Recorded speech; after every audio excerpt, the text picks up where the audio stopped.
Hi friends, Sarah Jo here. In this video, I'm doing a short tutorial on how to use fusible interfacing. To start, you'll need a pressing cloth. This can be a scrap piece of fabric. The purpose is to protect the fabric underneath from the iron. You'll need fabric and the fusible interfacing. You'll also need an iron and an ironing board. Fusible interfacing has a soft, smooth side and a rough, bumpy side. The rough, bumpy side is the side that fuses to the fabric. Those bumps are glue that melt when heated, which makes it fuse to the fabric. Place the fusible interfacing on the ironing board with the bumpy side facing up. Then place the fabric on the fusible interfacing so the wrong side of the fabric is against the bumpy side of the fusible interfacing. The right side of the fabric will be facing up.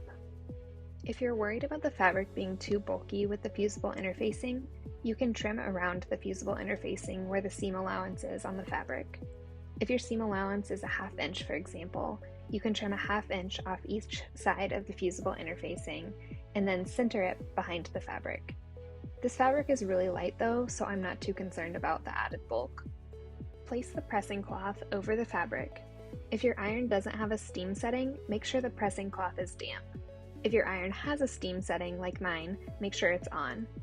I'm also using the highest heat setting on my iron. With the iron, use firm pressure on each section of the fabric, pressing each area for 10 to 15 seconds.